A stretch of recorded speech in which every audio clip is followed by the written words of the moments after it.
भारत सरकार ने यूडाइस की जो रिपोर्ट है इसे प्रकाशित किया है। रिपोर्ट 2025-26 की है, जिसमें राज्यों की जो जीईआर है, ग्रॉस एनरोलमेंट रेशो, सकल नामांकन अनुपात, वो बताया गया है। अब जो रिपोर्ट है जीईआर की या फिर यूडाइस की 2025-26 की, इसे आप भी चेक कर सकते हैं।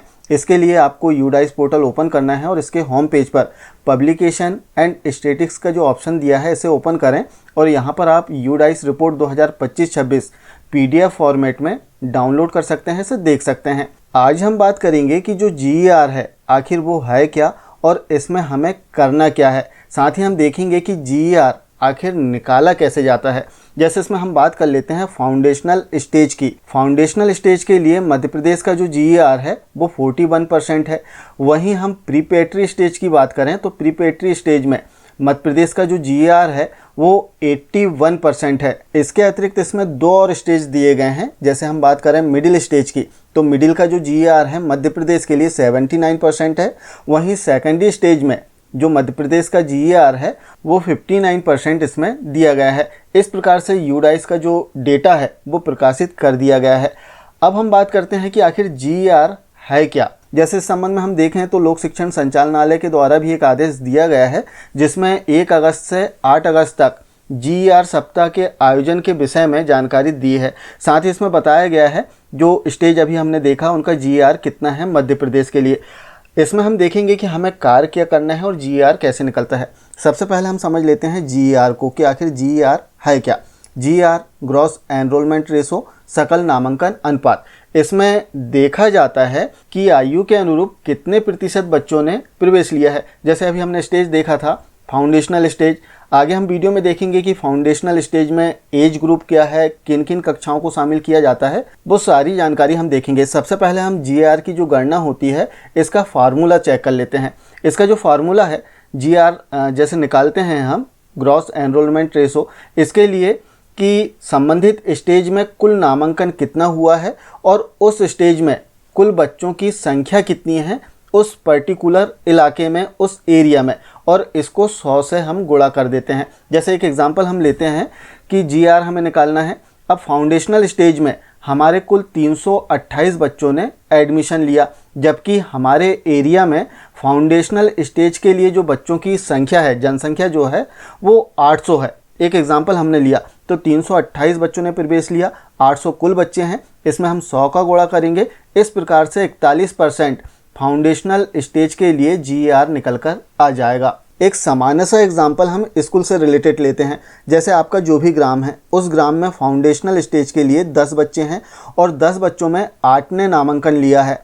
अब हमें करना क्या है, 8 भागित 10 और इसमें 100 का गुणा कर देना है। इस प्रकार 80% जीईआर आपके ग्राम का निकल के आ जाएगा। हालांकि आपको जीईआर नहीं निकालना है, आपको क्या करना है इसे हम वीडियो में आगे देखेंगे। इसमें एक महत्वपूर्ण बात हम देख लेते हैं कि जो स्टेज है इसमें एज ग्रुप क्या क्या है। जैसे सबसे पहले हम बात करें फाउंडेशनल स्टेज की, तो फाउंडेशनल जो स्टेज है इसमें एज ग्रुप 3 से 8 वर्ष होती है। और यदि कक्षा की हम बात करें तो इसमें प्री प्राइमरी से लेकर क्लास 1 और 2 तक के बच्चे इसमें आते हैं। अर्थात प्री प्राइमरी के 3 वर्ष और कक्षा 1 और 2 कुल 5 वर्ष की जो शिक्षा होती है वो फाउंडेशनल स्टेज में आती है, जिसमें 3 से 8 वर्ष के बच्चे होते हैं।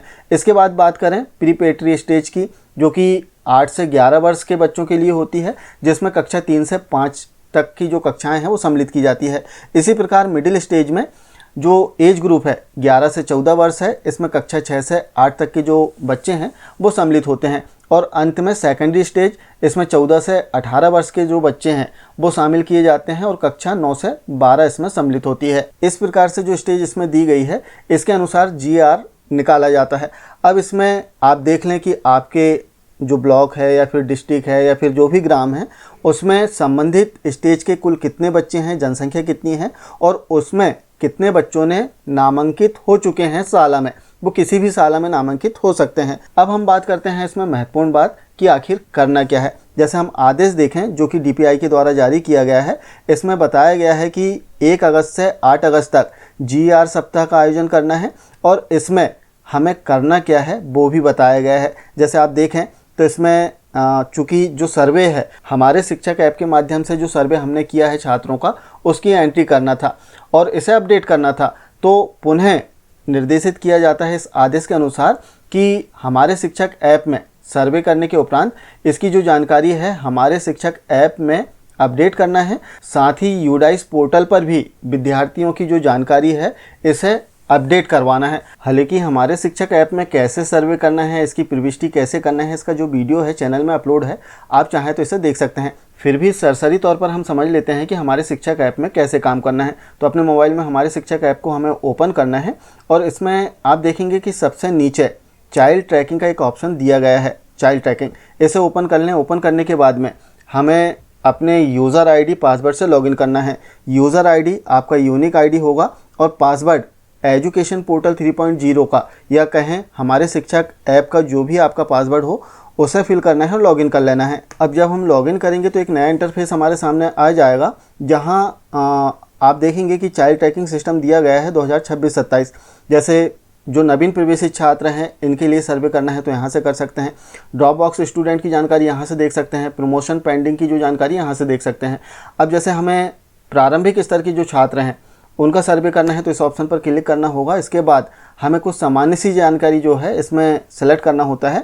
जैसे आप देखेंगे कि क्लास 1 के लिए हम सर्वे कर रहे हैं तो यहाँ पर सबसे पहले हमें क्षेत्र का जो विवरण है वो देना होता है। जैसे आप देखेंगे यहाँ पर शहरी और ग्रामीण का जो ऑप्शन है वो मिलेगा। तो जो भी स्थिति हो आपको यहाँ से सेलेक्ट करना है और इसके बाद जनपद पंचायत, ग्राम पंचायत और ग्राम का चयन करना है। जैसे हम ग्राम का चयन करेंगे और इस ग्राम में यदि सर्वे के लिए छात्र छूटे हैं, साला से बाहर हैं, तो उनकी जानकारी इस बॉक्स में आ जाएगी। जैसे एक एग्जांपल के लिए हम इसमें देखते हैं, किसी भी ग्राम को हम इसमें सेलेक्ट करते हैं और यहाँ से हम देखेंगे कि छात्र आ रहे हैं या नहीं।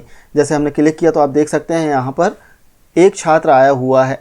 अब इस छात्र की जानकारी हमें इसमें अपडेट करना है। छात्र को हमने सेलेक्ट किया, इसके बाद में स्क्रीन को नीचे स्क्रॉल करें और यहाँ पर परिवार की जो उपस्थिति है वो आपको बताना है कि परिवार उपस्थित है या नहीं। हम जैसे ही यहाँ करते हैं तो यहाँ पर उसकी वर्तमान स्थिति हमें बताना होगा कि वर्तमान स्थिति क्या है छात्र की, वो शिफ्टेड है या फिर प्रवेश ले लिया है या मृत्यु हो गई है या फिर डुप्लीकेट समग्र आईडी है या फिर 6 से 18 आयु वर्ग से अधिक है। तो जो भी जानकारी हो वो आपको यहाँ पर बताना होगा। क्योंकि जो GR है वो 18 वर्ष तक के जो छात्र होते हैं उनके नामांकन के आधार पर ही निकाला जाता है। तो आपको इसमें जो जानकारी है वो सिलेक्ट करना होगा। अब यदि हम प्रवेश बताते हैं तो इसके बाद आपको बताना होगा कि वो छात्र किस साल में अध्ययनरत है, किस कक्षा में अध्ययनरत है।